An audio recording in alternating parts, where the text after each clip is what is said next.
तो ये मिशनरी कौन है? ये हैं सिमोन या हिब्रू भाषा में शिमोन, जिसको यीशु मसीह ने कहा था तू केफा है, पतरस यानी पीटर। ग्रीक भाषा में इसे कहते हैं पेट्रा। इसका मतलब है पत्थर या चट्टान। अब हम पतरस के विषय में कुछ जानेंगे। उसका जन्म कब और कहाँ हुआ था, उसकी शिक्षा क्या थी, उसका पेशा क्या था, क्या वो विवाहित था? आइए देखें। पतरस का जन्म बतसैदा नाम के नगर में 1 से 4 ईस्वी के बीच में हुआ था। बतसैदा गलील समुद्र के तट पर स्थित एक नगर था और वहां पर बहुत सारा पानी होने के कारण काफी लोगों का पेशा मछली पकड़ना ही था। पतरस का जन्म बतसैदा में जरूर हुआ था, लेकिन बाद में वो रहता था कफरनाउम नाम के एक नगर में, जहां पर ज्यादातर लोगों का पेशा था मछली पकड़ना। उस समय रोम का साम्राज्य था और सारे यहूदी इज़राइल रोमियों के अधीन में थे। तो उस समय में यहूदियों के धर्म गुरु थे फरीसी और सदुकी। हाँ, और भी थे, लेकिन ये ही 2 खास दल थे। फरीसी पुनरुत्थान में विश्वास करते थे और सदुकी पुनरुत्थान में विश्वास नहीं करते थे। लेकिन एक ऐसा माहौल वहां पर बना हुआ था कि सभी यहूदी मसीहा का इंतजार कर रहे थे। पतरस अपनी बुलाहट से पहले एक युवक था और वो मछली पकड़ा करता था, क्योंकि वो ज्यादा पढ़ा लिखा नहीं था। यीशु मसीह के दूसरे चेले वो शादीशुदा नहीं थे, लेकिन पतरस वो उस समय शादीशुदा था। यीशु मसीह के पास पतरस को उसका भाई अंद्रियोस यानी एंड्रू लेकर आया था और ये दोनों यीशु मसीह के चेले थे। पतरस और उसके भाई अंद्रियोस की बुलाहट सीधे यीशु से ही आई थी। यीशु ने उनसे कहा, मेरे पीछे हो लो और मैं तुम्हें मनुष्यधारी बनाऊंगा। एक दिन पतरस की सास बीमार पड़ गई, उसे बुखार हो गया था और यीशु मसीह ने उसके बुखार को डांटा और वो अच्छी हो गई। तुरंत वो उठी और सबकी सेवा करने लगी। हम सब जानते हैं कि पतरस बहुत ही महान रीति से परमेश्वर के हाथों में व्यवहारित हुआ, लेकिन क्या उसके जीवन में कुछ कमियां थी, कुछ कमजोरियां थी? आइए हम देखें। मरकुस के 8 के 32 और 33 में हम पढ़ते हैं और मरकुस के 9 अध्याय 5 में भी हम पढ़ते हैं कि पतरस काफी जिद्दी इंसान था। वो सोचने से पहले बोल डालता था। आइए हम इसके बारे में जानें। हम मत्ती के 17 अध्याय में पढ़ते हैं कि यीशु मसीह ने पतरस, याकूब और उसके भाई यूहन्ना को साथ लिया और वो एकांत में किसी ऊंचे पहाड़ पर चले गए। वहां पर यीशु मसीह रूपांतरित हो गए। उनका मुंह सूर्य की नाई चमका और उनका वस्त्र ज्योति की नाई उजला हो गया और उनके साथ मूसा और एलिय्याह बात करने लगे। इस पर पतरस ने यीशु से कहा, हे प्रभु, हमारा यहां रहना अच्छा है। इच्छा हो तो यहां 3 मंडप बनाओ, एक तेरे लिए, एक मूसा के लिए और एक एलिय्याह के लिए। तो हम देख सकते हैं कि पतरस पृथ्वी की बातों के बारे में ज्यादा सोचता था। आत्मिक बातें उसे समझ कम आती थी। मत्ती के 16वां अध्याय उसके 21 पद से हम पढ़ते हैं कि यीशु मसीह अपने दुख और कष्ट के समय के बारे में चेलों को बता रहे हैं। वो बता रहे हैं कि वो पकड़े जाएंगे महायाजकों और शास्त्रियों के हाथों में और उन्हें मार डाला जाएगा और वो तीसरे दिन उठ जाएंगे। इस पर पतरस उसे अलग ले जाकर डांटने लगा कि हे प्रभु, परमेश्वर ना करे, तुझ पर ऐसा कभी ना होगा। तब यीशु मसीह ने फिर कर पतरस से कहा, हे शैतान, मेरे सामने से दूर हो, तू मेरे लिए ठोकर का कारण है, क्योंकि तू परमेश्वर की बातें नहीं पर मनुष्यों की बातों पर मन लगाता है। तो यहां पर भी हम देखते हैं कि यीशु मसीह अपनी मृत्यु के और अपनी दुख भोग की बातें बता रहे हैं, लेकिन पतरस को वो आत्मिक बातें समझ में नहीं आती हैं और यीशु मसीह के उस बात को वो ना समझ होकर टाल रहा था और कह रहा था, नहीं नहीं, ये नहीं होगा तुझसे, तेरे साथ। तो यहां पर हम एक कमजोरी को देख सकते हैं पतरस की। हम पतरस के जीवन में कुछ अस्थिरता को भी देखते हैं। मत्ती के 14वें अध्याय में हम पढ़ते हैं कि यीशु मसीह ने एक बार अपने चेलों को नाव पर बिठाकर उनसे कहा कि वो आगे निकल जाएं और वो बाद में आएंगे। और हम जानते हैं कि यीशु मसीह काफी रात के समय पर वो उस पानी के ऊपर चलते हुए नाव की ओर चल पड़े। उन्हें देखकर चेलों ने सोचा कि कोई भूत आ रहा है और वो चिल्लाने लगे। यीशु मसीह ने उन्हें तसल्ली दी कि वो यीशु ही थे। और जब पतरस ने देखा कि यीशु मसीह है तो उसने कहा, हे प्रभु, यदि तू ही है तो मुझे अपने पास पानी पर चलकर आने की आज्ञा दे। उसने कहा, आ। और जब वो यीशु के कहने पर निकल पड़ा नाव से, पानी पर चलने लगा, लेकिन तुरंत उसने हवा की ओर नजर डाली और लहरों को उठते हुए देखा और वो डर गया और डूबने लगा और कहने लगा, हे प्रभु, मुझे बचा। तो यहां पर हम देखते हैं कि उसके अंदर कुछ अस्थिरता थी। एक बार वो यीशु की ओर नजर रख रहा था और फिर वो लहरों की ओर अपनी नजर को रख रहा था। मरकुस के 14 अध्याय 37 से 42 पद और 14 अध्याय के 66 से 72 पद में हम देखते हैं कि पतरस काफी आवेगी और भावुक इंसान था।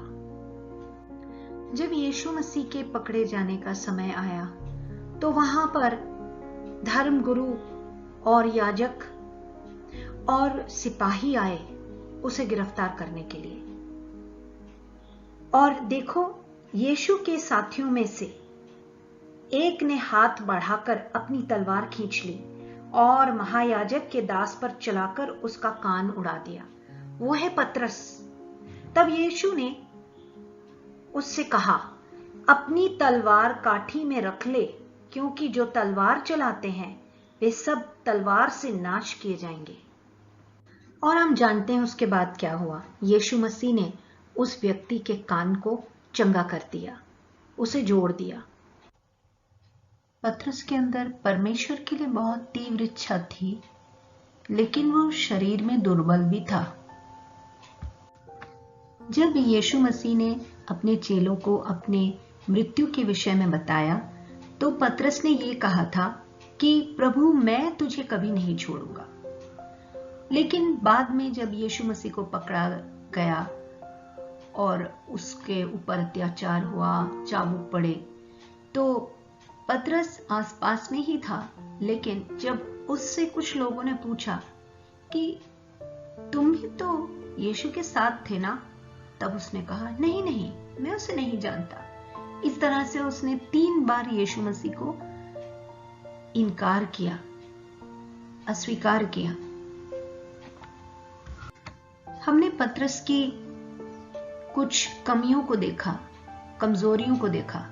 अब हम उसके कुछ गुण और ताकतों को भी देखेंगे। पतरस काफी उत्साही और ऊर्जावान व्यक्ति था।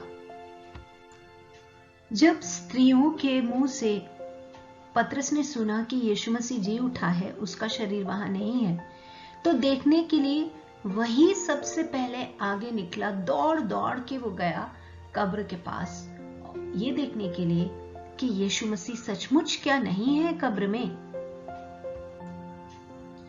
पतरस के जीवन में हम प्रतिबद्धता और समर्पण भी देखते हैं।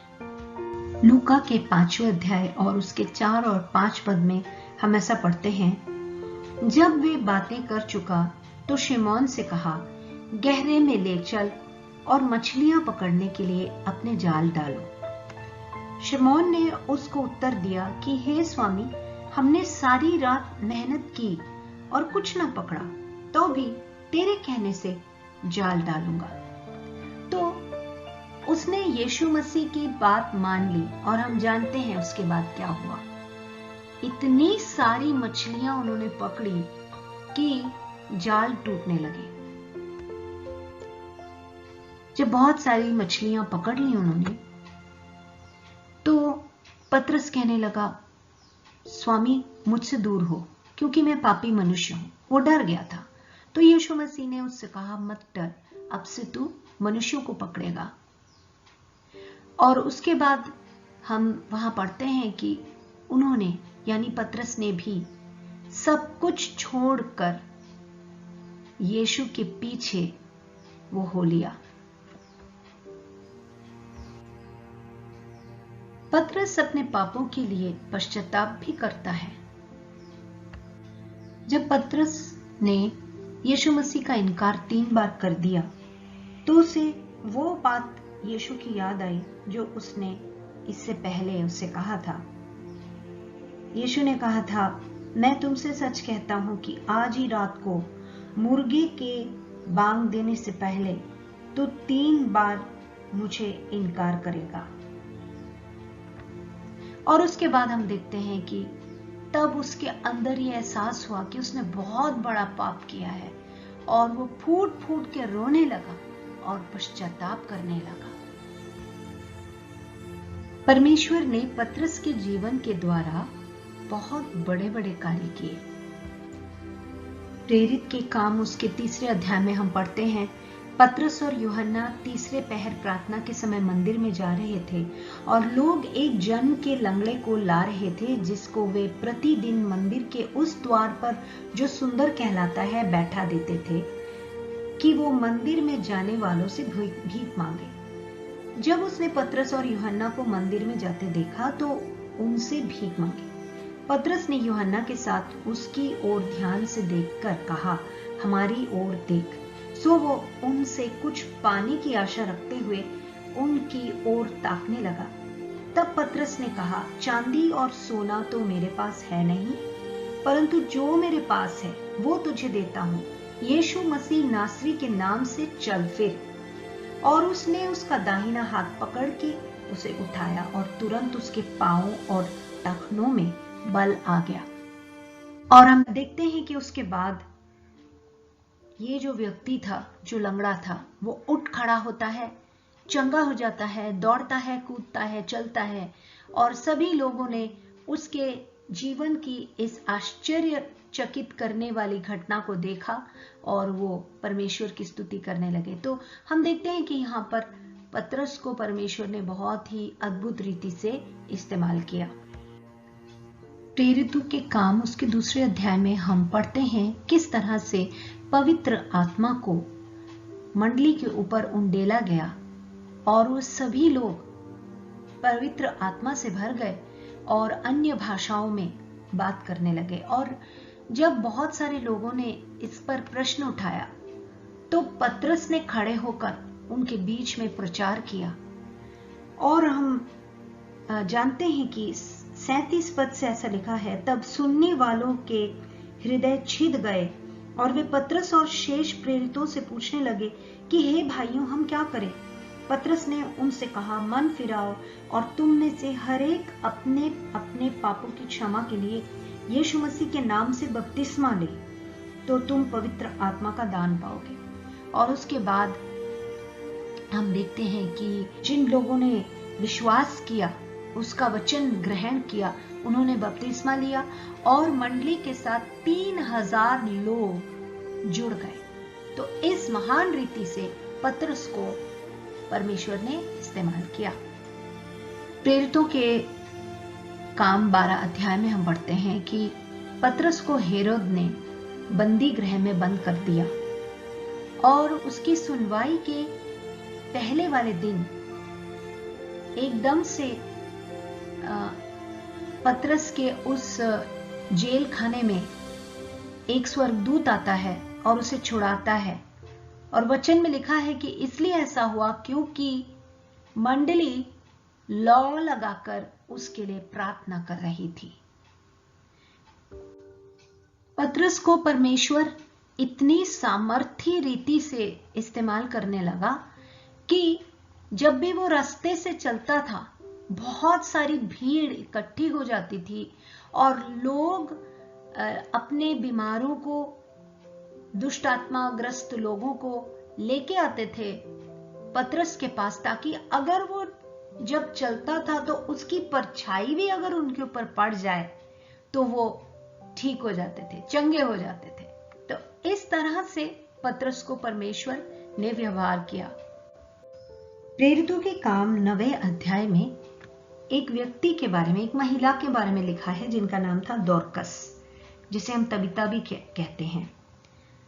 वो एक बहुत ही भली महिला थी जो विधवाओं की सेवा करती थी, उनके लिए कपड़े सीलती थी, बहुत कुछ उनका उपकार करती थी।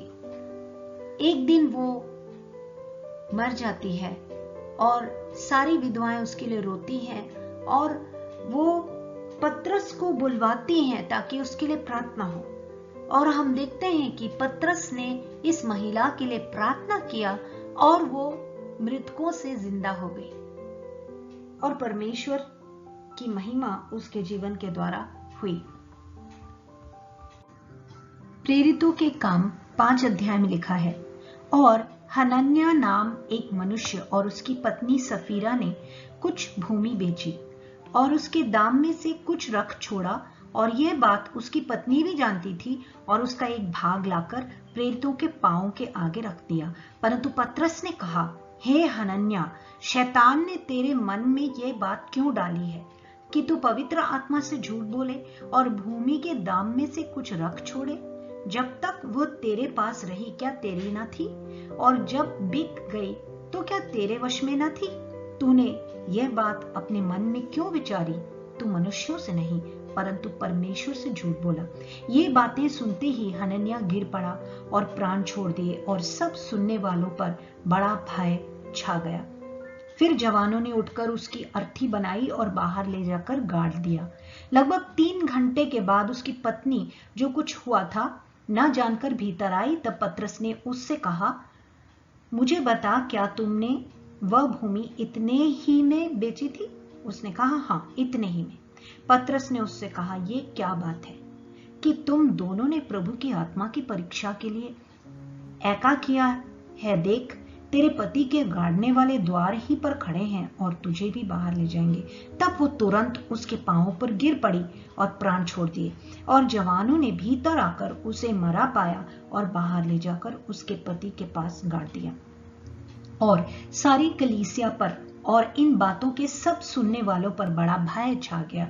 तो हम यहाँ देखते हैं कि पतरस पवित्र आत्मा के द्वारा अगुवाई पाया हुआ इंसान था, और जैसे परमेश्वर ने उससे बात की, वही बात उसने हनन्याह और सफीरा को कहा। प्रेरितों के काम 10 अध्याय में हम एक घटना को पढ़ते हैं जहां पर पतरस से परमेश्वर एक दिखाते हैं कि एक चादर स्वर्ग से उतर रही है और उसके अंदर बहुत सारे जानवर हैं, शुद्ध और अशुद्ध दोनों। और परमेश्वर पतरस को यह समझा रहा है कि परमेश्वर सिर्फ यहूदियों को नहीं, जो कि उस समय में पवित्र माने जाते थे, और अन्य जातियों को अपवित्र अशुद्ध माना जाता था, कि परमेश्वर सिर्फ यहूदियों को नहीं लेकिन अन्य जातियों को भी बचाना चाहता है, इसीलिए उसका सुसमाचार उनको भी सुनाया जाना चाहिए। तो पतरस को ये सच्चाई परमेश्वर प्रकट करता है और इस दर्शन को पाने के बाद पतरस कुरनेलियो के घर पहुंचता है, क्योंकि परमेश्वर ने उसे पहले से ही दिखा दिया था कि कहां जाना है, किससे बात करनी है। और वहां पर कुरनेलियो के घर में बहुत सारे उसके रिश्तेदार और जान पहचान के लोग पहुंचे हुए थे पहले से प्रचार को सुनने के लिए, क्योंकि परमेश्वर ने कुरनेलियो से भी बात की थी। और वहां पर पतरस प्रचार करता है और वहां पर एकजुट हुए लोग प्रभु को जानते हैं। और हमने देखा कि किस तरह से परमेश्वर ने पतरस को बहुत ही महान रीति से इस्तेमाल किया अपने राज्य के लिए। बहुत सारे लोग प्रभु यीशु मसीह को जाने उसके द्वारा। और उसके बाद हम इतिहास से जानते हैं कि नीरो नाम का एक बादशाह था, बहुत ही क्रूर था। वो ईसाइयों के ऊपर बहुत ज्यादा उत्पीड़न और अत्याचार वो करवाता था। और नीरो द्वारा ईसाइयों के उत्पीड़न के दौरान ही 64 ईस्वी में पतरस की हत्या कर दी गई थी। तो ये जो बादशाह था नीरो, वो मसीहों की हत्या कैसे करवाता था? उन्हें क्रूस पर चढ़वाकर। लेकिन जब पतरस की हत्या की बात आई तो पतरस ने कहा कि नहीं नहीं, मुझे मेरे प्रभु यीशु मसीह की तरह क्रूस पर मत चढ़ाओ, मैं इसके योग्य नहीं हूं। मुझे क्रूस पर चढ़ाओ लेकिन उल्टा लटका दो, मेरे लिए वही काफी है। तो इसलिए पतरस ने, वही पतरस जिसने यीशु मसीह को 3 बार इनकार किया था और बहुत रोकर उसने पश्चाताप किया था, वही पतरस इतना परमेश्वर के लिए व्यवहारित होता है, लेकिन उसका अंतिम समय क्रूस पर था। और वो भी यीशु मसीह की तरह नहीं, उसे उल्टा लटकाया गया उसकी इच्छा के अनुसार, और वो प्रभु यीशु मसीह के लिए शहीद हो गया।